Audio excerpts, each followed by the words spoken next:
Grey hound के बारे में। ये कहानी है अटलांटिक की युद्ध की और ये युद्ध हुआ था दूसरे विश्व युद्ध के दौरान और इसी समय अमेरिका ब्रिटेन के मदद के लिए बहुत सारी चीजें भेजने वाला था। इसीलिए अमेरिका ने अपने 37 जहाजों में बहुत सारी चीजें भरी और उन सारी चीजों को समुद्र के रास्ते लिवरपूल भेजने का फैसला किया। लेकिन जितनी भी जहाजों में ये सामान भरे जाते थे उन जहाजों में युद्ध करने की क्षमता नहीं होती थी। इसीलिए सारे लोग अपनी जहाजों की सुरक्षा के लिए डिस्ट्रॉयर जहाज भेजा करते थे, क्योंकि डिस्ट्रॉयर जहाज युद्ध के लिए परिपक्व होते थे। और जब अमेरिका अपने 37 जहाज इंग्लैंड भेज रहा होता है तब इन जहाजों की सुरक्षा की जिम्मेवारी मिलती है ग्रे हाउंड को। ग्रे हाउंड इस जहाज का कोड नेम है। इसका पूरा नाम है USS किलिंग और इस जहाज के कैप्टन है अर्नेस्ट क्रॉस। कहानी की शुरुआत होती है और हमें 1942 का वक्त दिखाया जाता है जब ये सारे के सारे जहाज अमेरिका से चल पड़े हैं और इन जहाजों के निकलते ही हम आसमान में एयरप्लेन्स देखते हैं जो इन्हें गुड लक कह रहे होते हैं ताकि ये सही सलामत लिवरपूल तक पहुंच सके, क्योंकि थोड़े समय के बाद ये सारी की सारी जहाजें ब्लैक पीट में चली जाएंगी और ब्लैक पीट में जाने के बाद अगले 3 दिनों तक इन्हें एयरफोर्स से कोई भी मदद नहीं मिल पाएगी और 3 दिनों के बाद इन्हें इंग्लैंड सरकार की एयरफोर्स से मदद मिलेगी। लेकिन यहाँ पे सबसे डरावनी बात यह है कि जर्मन सिपाही अपने जहाजों के साथ ब्लैक पीट में इंतजार कर रहे होते हैं ताकि कब कोई जहाज यहाँ पे आए और उन जहाजों को ये ढेर करे। और अब ये जहाजें चल पड़ी हैं और थोड़े समय के बाद हम देखते हैं इस जहाज के कैप्टन को और यहाँ से कहानी 2 महीने पहले के फ्लैशबैक में चली जाती है जहाँ पे कैप्टन एवलिन नाम की औरत से मिलते हैं। कैप्टन एवलिन से प्यार करते हैं और वो चाहते हैं कि जब वो इस युद्ध से वापस आए तब एवलिन उनसे शादी करे और एवलिन भी यहाँ पे अपनी हामी भरती है और कहती है कि युद्ध से वापस आने के बाद वो इस बारे में सोचेगी। और यहीं पे हमें बातों ही बातों में पता चलता है कि कैप्टन बहुत दिनों से नेवी में है लेकिन आज तक उन्होंने कोई भी युद्ध नहीं लड़ा है, इसीलिए युद्ध में उनका ये पहला मिशन होगा। अब कहानी आती है वर्तमान समय में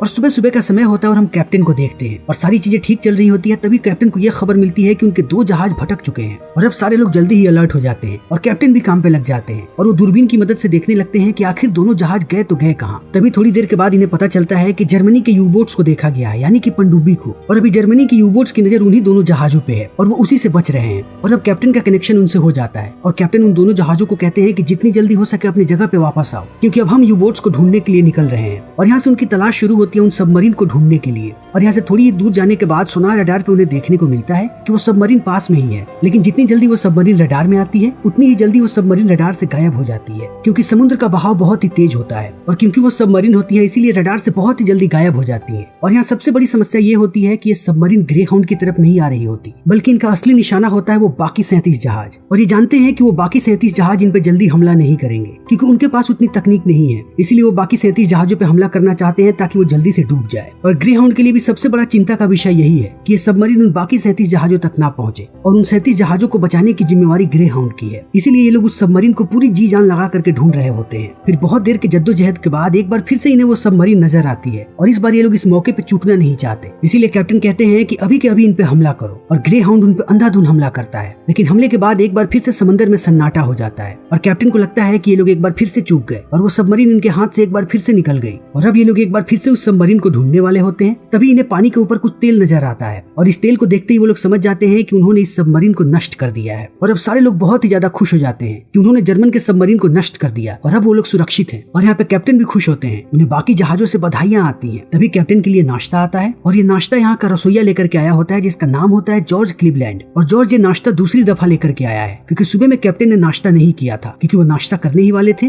तभी इन्हें जर्मन के यूबोट्स दिख गए, लेकिन कैप्टन एक बार फिर से नाश्ता करने से इनकार कर देते हैं और कहते हैं कि इस नाश्ते की ज्यादा जरूरत लेफ्टिनेंट कोल को है। लेफ्टिनेंट कोल ग्रे हाउंड के एग्जीक्यूटिव ऑफिसर हैं और अब यहाँ के कुछ सोल्जर्स भी बधाई दे रहे होते हैं कैप्टन को, क्योंकि उन्हें पता है कि कैप्टन ने आज से पहले कोई भी युद्ध नहीं लड़ा था, लेकिन आज उन्होंने कमाल किया है और उन्होंने जर्मन सबमरीन को ढेर किया है। लेकिन ये खुशी का सिलसिला ज्यादा देर तक टिक नहीं पाता है। जल्दी ही कैप्टन को खबर मिलती है कि इनके एक जहाज पे हमला हुआ है और उस जहाज को नष्ट कर दिया गया है। और यहाँ पे कैप्टन को पता लगता है कि जर्मन्स का सिर्फ एक ही यूबोट नहीं है समुद्र के अंदर, यानी कि जर्मन्स ने समुद्र के अंदर बहुत सारे सबमरीन छोड़ रखे हैं। इसीलिए यहाँ पे एक बार फिर सबकी चिंता बढ़ जाती है क्योंकि अब उन्हें पता है कि अब वो सुरक्षित नहीं है और अब जर्मन्स उन पे जल्दी ही हमला करने वाले हैं। इसीलिए अब ये लोग फिर से जर्मन सबमरीन को ढूंढना शुरू करते हैं और बीच बीच में इन्हें थोड़ी देर के लिए कुछ सबमरीन्स नजर आती हैं, लेकिन ये जैसे ही हमला करते हैं सबमरीन एक बार फिर से गायब हो जाती है और इसी तरीके से वक्त बीतते जाता है और जल्दी ही रात हो जाती है। और अब सबको पता है कि रात में सबमरीन कितनी खतरनाक हो सकती है। और रात में जॉर्ज एक बार फिर से खाना लेकर के आता है कैप्टन के लिए और यहाँ पे वो कैप्टन को कहता है कि आपको खाना खा लेना चाहिए, आपने सुबह से कुछ भी नहीं खाया है। और कैप्टन खाना खाने ही वाले होते हैं तभी इन्हें पता चलता है कि फिर से सबमरीन ने हमला कर दिया है और वो एक एक करके हमारे बहुत सारे जहाजों को डुबाते जा रहे हैं। और अब तक इन लोगों ने 5 जहाजों पे टॉर्पीडो छोड़ दिया और वो पांचों के पांचों जहाज डूब चुके हैं। और ग्रे हाउंड को पता है कि अभी वो सारे के सारे सबमरीन उन 5 जहाजों के आसपास होंगे, लेकिन ग्रे हाउंड की इतनी रेंज नहीं है कि वो यहाँ से उन पे हमला कर सके। और ग्रे हाउंड उनके पास जाने की कोशिश करता है ताकि वो उन पे हमला कर सके और जल्दी ये लोग उनके पास पहुँचते हैं और इन दोनों के बीच गोलीबारी शुरू होती है। लेकिन ग्रे हाउंड उन सबमरीन का ज्यादा नुकसान नहीं कर पाते, बल्कि ये सारी जर्मन्स की चाल होती है ताकि वो इनके पास आए और ये लोग उन पे हमला करे और अपने सारे के सारे असला बारूद खत्म कर ले। तभी इन्हें रेडियो पे एक जर्मन सिपाही का संदेश मिलता है और वो कहता है कि वो बहुत ही जल्द सारे अमेरिकी जहाजों को डुबा देगा और इन सबको एक एक करके मौत के घाट उतारेगा। और फिर ये लुका छिपी ऐसे ही चलती जाती है और थोड़े ही समय के बाद हमें एक जर्मन जहाज देखने को मिलता है जो कि बहुत ही नजदीक होता है ग्रे हाउंड के, और वो लोग ग्रे हाउंड पे अंधाधुंध गोलियां चलाते जाते हैं और बदले में ग्रे हाउंड भी उन पे गोलियां चलाता है और अंततः ग्रे हाउंड उनके एक और सबमरीन को खत्म कर देता है। लेकिन उन्होंने भी ग्रे हाउंड पे हमला किया है और ग्रे हाउंड के भी एक हिस्से को उन्होंने तबाह कर दिया है जहाँ पे अभी भी आग लगी हुई है। लेकिन यहाँ पे सबसे बड़ी बात यह है कि ग्रे हाउंड के 3 लोग मारे गए हैं और उन 3 लोगों में जॉर्ज भी था, यानी यहाँ का रसोइया। और अब सुबह सुबह इन तीनों लोगों का अंतिम संस्कार किया जाता है और इन्हें पूरे मान सम्मान के साथ समुद्र में विसर्जित कर दिया जाता है। और ये एक बहुत ही भावुक क्षण होता है कैप्टन के लिए। जॉर्ज मरने से पहले बार बार कैप्टन को खाना खिलाने की कोशिश करता रहा, लेकिन कैप्टन ऐसी परिस्थितियों में थे कि वो खाना ना खा सके। और अब कैप्टन को इस बात का जिंदगी भर मलाल रहेगा कि उन्होंने जॉर्ज के हाथ का आखिरी खाना नहीं खाया। और अब यहाँ पे हर तरफ जंग का माहौल बना हुआ है और अब सारे लोग डरे हुए हैं क्योंकि उन्हें पता है कि कभी भी उन पे हमला हो सकता है। और ऐसा ही होता है। जल्दी ही इन्हें पता चलता है कि इनके कुछ और जहाजों को डुबा दिया गया है और उन पर भी जर्मन सबमरीन्स ने हमला किया था। और अब यहाँ से कैप्टन की नींद हराम होने लगती है। हर एक थोड़े समय के बाद इन्हें बुरी खबर मिलती है और इन्हें पता चलता है कि इनके एक और जहाज को डुबा दिया गया है। और अब समय दर समय ये खतरा बढ़ते ही जाता है क्योंकि इनके साथ ये सारी घटनाएं दिन में हो रही थी,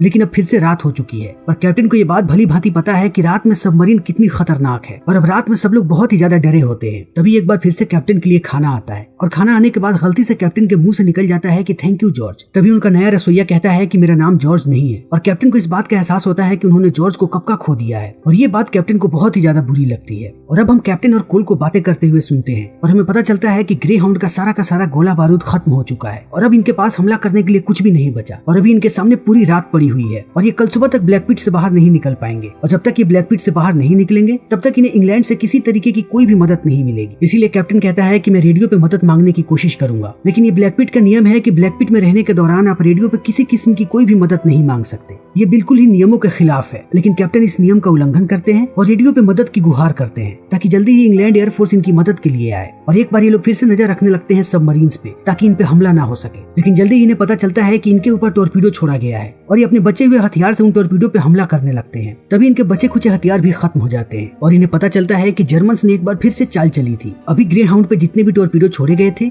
वो सारे के सारे नकली थे और जर्मन्स यही चाहते थे कि अपने बचे खुचे हथियार भी खत्म कर ले ताकि हम इन पे हमला करें। और जर्मन्स अब असली हमला करते हैं और वो इस बार सबसे खतरनाक हमला करते हैं। पहले वो एक बार में एक टॉर्पीडो छोड़ा करते थे, लेकिन अभी वो एक बार में 2 टॉर्पीडो छोड़ रहे हैं, वो भी 2 अलग अलग दिशाओं से, ताकि बीच में ही वो ग्रे हाउंड को ढेर कर सके। और अब ग्रे हाउंड के पास कोई हथियार भी नहीं है इनका जवाब देने के लिए, इसीलिए अब ग्रे हाउंड के पास सिर्फ और सिर्फ एक ही रास्ता है कि वो इन टॉर्पीडो के रास्ते में ना आए और वो इनसे दूर भाग जाए। और कैप्टन ऐसा ही करवाते हैं। वो अपने जहाज को पूरे गति के साथ चलाते हैं और वो बताते हैं कि इन टॉर्पीडो से कैसे बचना है, क्योंकि अब थोड़ा ही समय बचा है एयरफोर्स को आने में, इसीलिए अब इन्हें थोड़े ही समय के लिए जर्मन्स को उलझा करके रखना है। और यहाँ पे ग्रे हाउंड को अपने आप को बचाने की जद्दोजहद लगी रहती है। और जब ये लोग देखते हैं कि टॉर्पीडो एकदम नजदीक आ गया है तब हम ग्रे हाउंड को आधा पानी में झुका हुआ देखते हैं और यही एक रास्ता होता है जिनसे वो दोनों टॉर्पीडो के अटैक से बच सकते हैं। और अंततः ग्रे हाउंड इन दोनों टॉर्पीडो के अटैक से बच ही जाता है। लेकिन ये जर्मन्स मानने वाले नहीं है, ये फिर से इन पे अटैक करने की कोशिश करते हैं, लेकिन तभी यहाँ पे ब्रिटिश एयरफोर्स आ जाती है और अब ये लोग जल्दी ही सारे ब्रिटिश जहाजों की धज्जियां उड़ा देते हैं। और अब देखते ही देखते हमें सिर्फ पानी के ऊपर तेल नजर आता है,